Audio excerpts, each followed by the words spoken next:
Okay, I'm back, and it seems to have magically started working again. Why? I don't know. What I did to try and solve the problem we had when we went off camera a moment ago, I took my code and put it into a brand new sketch and just kept working with it until finally it compiled and worked. So I don't know what went wrong. Some of the things I tried was basically eliminating everything that was inside of loop to see if it would compile, eliminate everything inside of setup. Eventually, I guess I fixed whatever problem I have. There's still some weird things going on, but I think I can demonstrate. Let me show you some things first of all. Let's turn on this portion of the code. It says check encoder counting at maximum speed, no PID. And I've added a note here that seems to be true. I have to reset the Arduino after uploading. For some reason, when it first runs the code, it moves over a little bit and it misses those counts. Why? I don't know. I still have some problem in the code. I'll try to find it and fix it. But for demonstration purposes, this should be okay. So I'm going to upload and then show on the serial monitor what's going on. We'll pull the camera down so that everyone else can see it. So that was the first move it's not supposed to make. Reset it, pull it back. Okay, so now if you can see the screen, it's going from about 7,000 to about -30. And that's pretty consistent. The high number is 7,122, low is -32 or so far. And it's varying by a count or two on the low end. There's 4 counts, variation. A little more. The endpoint does seem to be going down continuously. Why? I don't know. It wasn't doing that before. I don't know if I've got a noise issue or what, but I seem to be getting good enough performance. Now that's without PID control. That's in manual mode. If you go down to the next section, it says check encoder counting at maximum speed with PID. So I've got my interrupt service routine running at 250 hertz again, which seems to cause a little bit of trouble. So I'll show you that. We'll upload it and we'll have to reset it. I bet I've got a stupid mistake up somewhere, and once I find it, all of my problems will go away, like that problem. Okay, so now if you look at the screen, you can't see it on the video, it's getting up to about 6,900 and down to about -50. And you'll notice that there's quite a bit of variation on the order of 50 or so on the high end and the low end, which is not very good. I had better performance before. I don't know why I'm not getting as good a performance. But it's good enough to get the PID loop to work, especially if the carriage is moving at lower speed so that we don't miss counts, which is what I'll do here in a moment. Okay, so we'll shut off that section of the code. We'll move down, determine motor polarity. If you're on the video, you should be scrolling down through the code and finding the sections that I mentioned. Determine motor polarity, I showed you that last time, it's not useful right now. Check interrupt frequency, same thing. This section measures the minimum pulse width modulated signal. This works just as it did before. Like I said, I had a bug in it, but it works, even after I fixed the bug, it works fine. It's a long section, it's just to find the minimum speed. Now here's the interesting part. This is where I started working again with the Ziegler Nichols tuning. So this is the measure system response via Ziegler Nichols steady oscillation method. And first things first is I put the controller, I guess I should pivot up the camera while I talk about this portion. The first thing I do is set the controller into manual mode. Do this so the screen can see all of it. And the idea of this first section is I simply want to position the carriage near the center of the travel. So that's what I do. It's a little bit below. And the reason for that, the reason I want it a little bit below, is so that when I turn PID on, there will be some error and it will respond to that. And it'll over-respond, overshoot, come back, and oscillate around that set point of 3,500. So anyway, I set it a little bit below. It's about 10 counts below. And then I enable, then I turn off the motor, set the set point, and then turn on the PID controller. And what this will do is it will take the carriage, and just like it did last time, it'll cause it to oscillate around the set point. Now I did something a little bit different this time. You'll notice down here I've got a condition that says if done is equal to 1, then print out that the output was saturated. Now what does that mean? Well, in my interrupt service routine, what I did is I added a little bit to the code. Here where it's finally setting the output and determining if the output is saturated, if output is more than output max, then just set it at the max, which is 255. Here what I've done is I've set the variable done to 1. And the reason for that is so I have got some flag that says, hey, the output went to maximum. It's saturated. Remember we're talking about things like integral wind-up and other problems that are caused when you saturate the output. You're trying to go as fast as possible up the hill in your car. You mash the gas pedal, you want to go 70 but can only do 60 because your engine's not strong enough. Well, that's the same thing that's going on here. But I wanted to detect the condition when I'm reaching saturation because I realized the reason my oscillations are not growing and decaying in Ziegler-Nichols tuning is because my output's saturated. It can only go so far. So it can't go farther and farther because I can't drive the pulse width modulated signal higher and higher. Does that make sense? So I just wanted to detect it because the Ziegler-Nichols method, the idea is that you should not reach saturation in your control variable. Your output should never reach saturation. If it does, your experiment's invalid. So I just set a flag to note when saturation was reached and had my program then that was performing the experiment tell me, hey, your output was saturated, your results aren't useful. Okay, so on the other hand, if done is not set, then the PID never tried to push the motor as hard as it possibly could. The output was never saturated. In that case, the results will be useful, assuming that the oscillations didn't grow or decay. So if I perform this experiment, let me pull the camera down so that you can see it, though you can't see a whole lot. It's basically the carriage is going to go to the center, it's going to oscillate. You can't really see the oscillations of the camera, but you can certainly hear them. So let's turn this on. And like usual, I'll probably have to reset. It's uploading.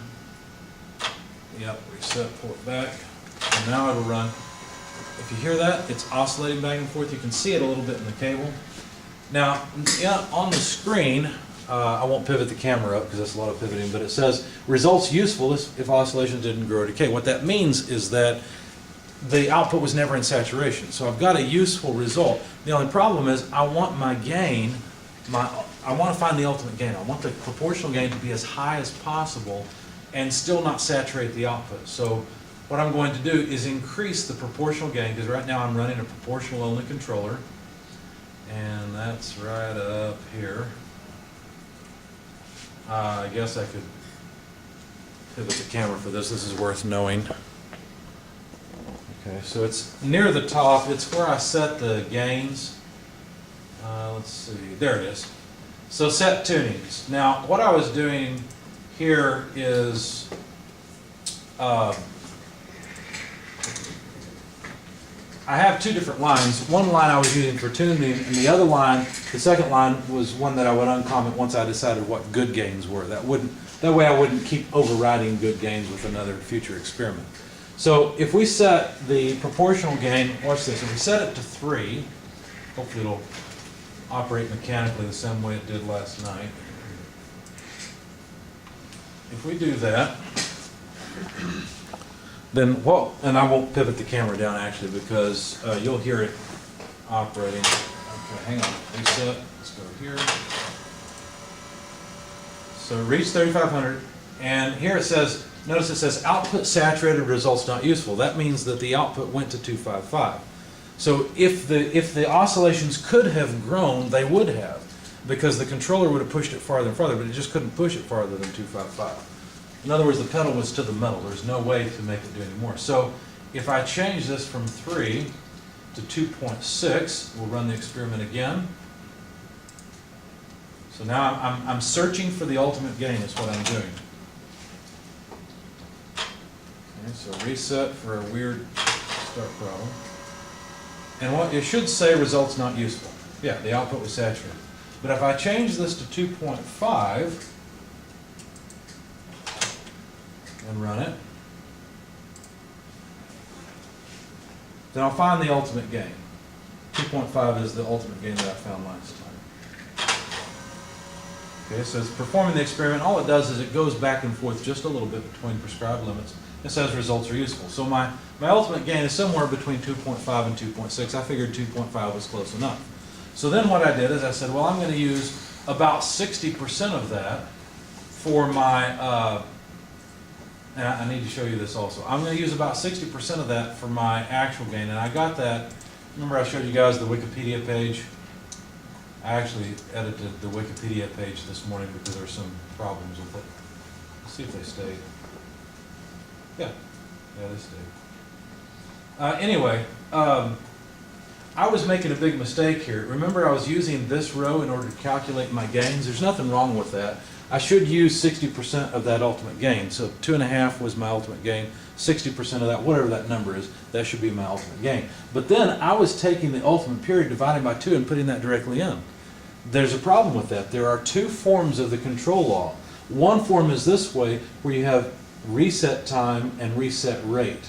I can't remember which one's which. But it's a different form of the control law. I'm using straight gains in front of each of the terms. So I'm using a KP with the error, a KI in front of the integral term, and a KD in front of the derivative term. I even talked about this a little bit in my slides, and then I forgot to check and see what these were calculating. There's a relationship between the proportional gain, or I'm sorry, the integral gain KI and the reset time TI. I even gave you that in my slides, and then I forgot to use them. So if you look down in my Ziegler Nichols tuning, I've added a whole lot of comments to try and explain this. So here we are. If you go down to measure system response via Ziegler Nichols steady oscillation method, because I know you can't read it well on the camera, here's the results that I got. Ultimate gain about 2.5. Ultimate period, this was last night, was about 39,000. Just now we got what, 29,000 or so? 25, whatever the number was, we can look at it on the screen. So the proportional gain should be 60% of 2.5, which turns out to be about 1.5. And then the integral time is the period, the ultimate period divided by 2. So I've calculated it here in microseconds. I changed it then to milliseconds, because remember my PID loop is actually using milliseconds as the unit of time measure. Okay? So I did that change, and then I said, well, but I can't use TI, the reset time. What I have to do instead is use a gain, an integral gain, KI. The relationship is that it's the proportional gain divided by TI. If you go and you compare the two forms of the control law in my slides, remember the PID slides I showed you, you'll see this equation and you'll see the other form where it just has KPE plus KI times this plus KD times this. And you can see how the two, it's just a simple algebraic relationship, okay? So don't be too thrown off from where does this equation come from? Well, it's just two forms of the control law. It's just a little bit of algebra. So anyway, I calculated the gain that would be appropriate for integral gain and related the derivative time then to the derivative gain and calculated what it should be. I tried these parameters with an ultimate gain, or with a proportional gain of 1.5. You know what I found? Horrible operation. It was terrible. So what I did is I just turned on the proportional gain, and I thought I would tune the integral and derivative terms again by hand. It turned out the proportional gain by itself worked really well. So what I've chosen to do is forget PID, and I'm using a proportional only controller instead. The integral and the derivative terms turn out to not be very useful for this system, and I'm getting really good performance out of the proportional only controller. And now I have messed with it just a little bit. I was getting great performance out of 1.5. Let me show you what it does, and I'll describe it for the camera. So we'll set our tunings to no integral or derivative action, only proportional action. And I'll describe for the camera what the system is doing. So we're uploading, and of course we got to reset, get it back to the beginning. And actually that was the experiment, I'm sorry, I forgot to turn on the code. So I'm going to go down into the loop section for the sake of the camera. Going into the loop section, I'm looking for the measure system response via Ziegler Nichols. I'm going to comment that out, and then I'm going to go down and find, let's see, what did I call it? What's the next one? PID Point Trial. So what this is going to do is it's going to move the carriage from one position to the next and back via PID control, okay? Because I've got my PID loop on. So let me download it, and I'll reset the Arduino, and you'll see it move. And then I want you guys to come a little bit closer here in a minute to see what it does. We're uploading, so let's reset, pull it back. Now, look at it. What do you see as it goes to each position? What do you notice? You notice oscillation. Okay? That means I've got my proportional gain pretty high. It's actually overshooting, but the proportional term is saying, oh, we overshoot, pulling back, and actually the oscillations are decaying out. So I know that I've got my proportional gain just right. Okay? It's right at the limit of what I wanted. And so I also know I'm getting proportional action because of that oscillation that you see. And you probably won't see it on the camera very well, but you can see it in the ribbon cable that's vibrating because of the motion back and forth when it reaches the point. So it's just setting different set points and moving back and forth. Okay? And that just happens over and over. So I knew that my PID loop was actually working fairly well. So what I decided to do after that was to measure the maximum velocity and acceleration. So let me perform that experiment for you. If you go down to the next section of code, right after Pid Point Trial, and you go and uncomment the get data to measure Vmax, Amax, and run that section, all this code does, let me point the camera back up, all this code does is make the motor turn on and move the carriage forward as quickly as possible. But it tracks how much time occurs between each successive encoder tick. Does that make sense? So we're going to run that experiment, and all it'll do is it'll just dump the data to the screen. It doesn't look like much. Compiling sketch. Come on. Okay. Okay, that's actually the experiment. Let me do it again for the sake of the camera, and I'm going to turn on the serial monitor so we can see it occur. Let's clear the output. Okay, so if I reset it, that's the experiment. Now what it's doing, it doesn't go very far, but it tracks the time in microseconds of each successive encoder count. And it's actually printed it all out right here. If you scroll up, you'll see it all. Since we turned on, or since I turned on the Arduino, you'll notice that the count begins at 0, right? So the first indication of time is right here. And let's see, I'm trying to remember. Oh yeah, here's where I'm reading the start time. So any position after that, this is the actual experiment. That start time doesn't mean anything. So this is where the experiment begins. So what I have to do is actually subtract this number from the rest of these to see how much time occurs if I want that to be my 0 point. Does that make any sense? So this is really my 0 point, that's not. Okay, this is where the experiment begins. So what I have to do is just take all this data and copy it, and I'll throw it into Excel. Pull that down, hold down Shift and copy. Now I can just do a Control-C. If I then go into Excel, I can paste the data, and now all of these numbers that I have in Excel represent the time when the first encoder tick was observed, then the second, then the third, then the fourth. Does that make sense? So these are the times in microseconds of when each encoder count incremented. So what good is all this? Well, if I take this and I need to work it up a little bit because I really want this first point to be my 0 point. So I'm going to take, let's see, the number minus this, but F4, so don't move it around, and then copy it all the way down. What did I just do?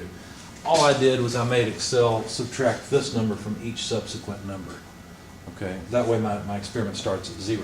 Now I can take the data, which by the way is all highlighted, which is convenient, and I can make a chart of it. So let's see, how do I want to do this? Oh, I need the encoder position, so I'm going to add the encoder position, 1, 2, etc. If I double click, that'll take it down to the end. Let me insert. So we basically have time in microseconds, And that's not convenient. I would actually rather have it in milliseconds, so let me do one more thing. Let me insert, and let's get time in milliseconds. But time in milliseconds would simply be time in microseconds over 1,000. Right? And so now, if that's time, this is position, and it's in encoder counts. And so what I can do is just make a plot of position versus time. Excuse me. So let's insert scatter plot. There we go. So this shows the position in encoder counts versus time. It makes sense, right? The slope represents the velocity, and the velocity is getting faster and faster. And you notice at this point, it's pretty much reached its maximum level, right? By the time the carriage went over whatever that is, about 2 inches, it had reached its maximum velocity. So if I take the slope right here, I'll get the maximum velocity. If I deal with the second slope, if I take the slope of the slope, I'll get the acceleration. But there's a more clever way to do it. All you have to do is add a trend line, because there's still going to be some noise in this data. So if I add a trend line to this, and I choose a polynomial of order 2, well, that actually makes a lot of sense, right? Because this is going to have, how can I explain this? Why is it order 2?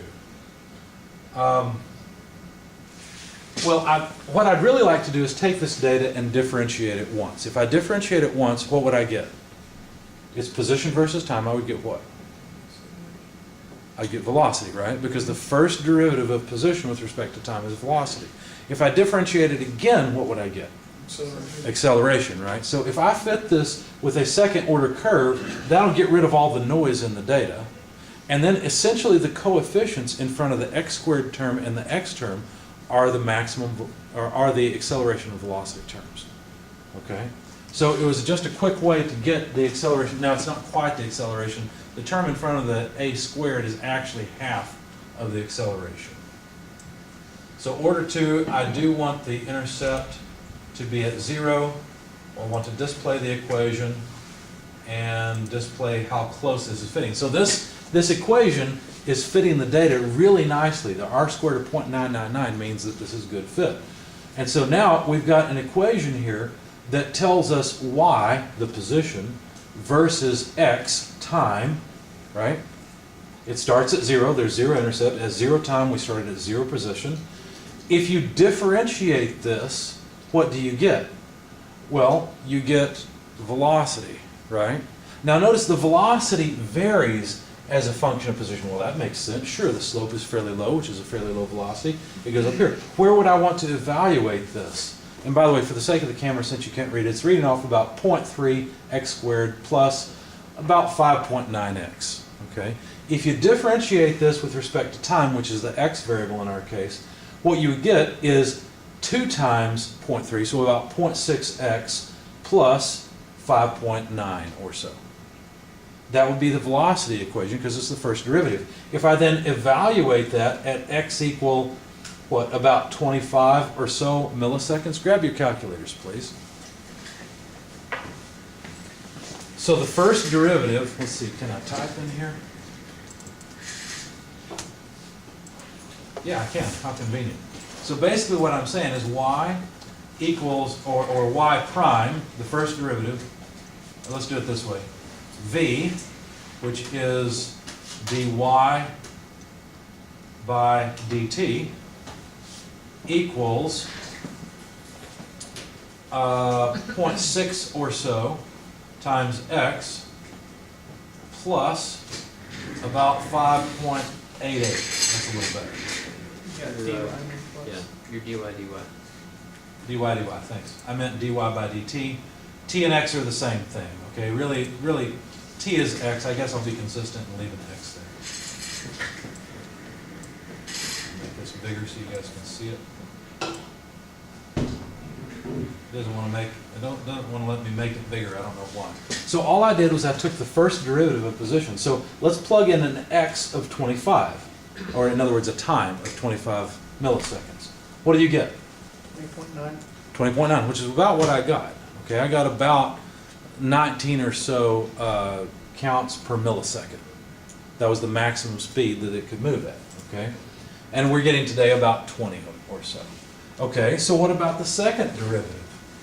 Well, if I then differentiate this again, so acceleration equals dv by dx, because x is time in our case, then you guys know how to differentiate a constant, right? The derivative of a constant is 0, so that goes away. And all I need is this 0.6. So 0.6 or so is the maximum acceleration. 0.6 counts per millisecond per millisecond. Make sense? So this allows me to get the maximum velocity and acceleration. It turned out that that velocity and acceleration was way too high. When I went that fast, the carriage moved very quickly. It worked, but it moved very quickly. And what I really wanted to do was set a glass of water right on top of it. And I knew if I moved that quickly, there's no way the glass of water it would slip off, right? So I decided I wanted to go a little slower. So what I did is I used about 1/10 of the maximum acceleration, maximum velocity. And I forgot to upload that spreadsheet, but I've got the original spreadsheet and I can modify it from here. Let's see, if I go into here, where did I put it? It was under, and I need to post this for you guys, and I will, now that I've got it all worked out. Oh, that's right, I got to show all. It's under the velocity profile folder. There it is right there.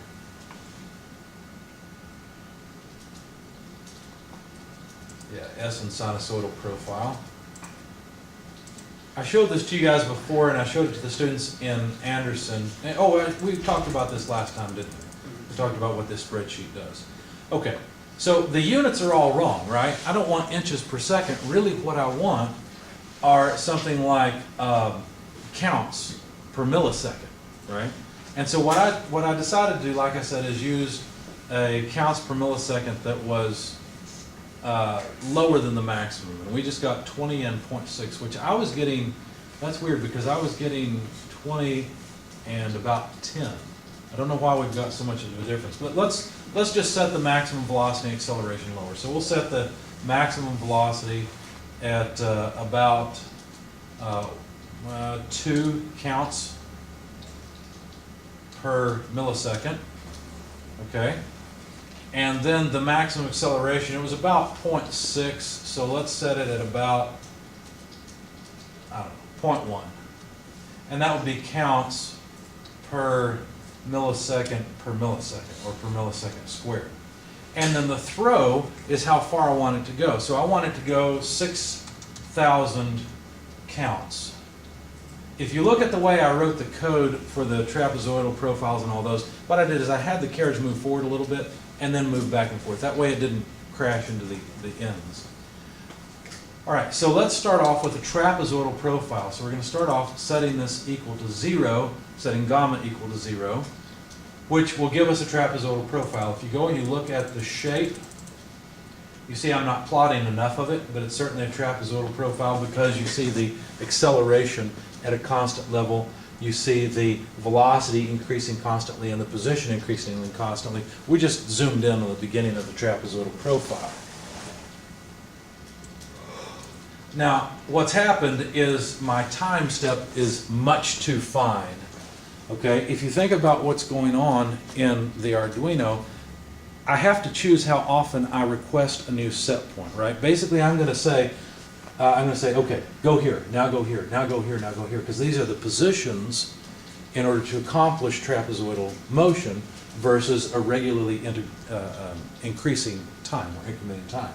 This is much too fine. What I chose to do was to put out a new set point or give the Arduino, the PID loop, a new position set point every 5 milliseconds or so. Now, 5 milliseconds of time, well, how much is that? Well, let's see. Our time here is in milliseconds, right? So, because I've already said I'm going to use milliseconds as my time unit, So every 5 milliseconds or so would be 0, 5, 10, 15, and so on. Does that make sense? So let's take this and make it go forward. There we go. Now what's going on? Don't tell me my spreadsheet's going to mess up on me too now.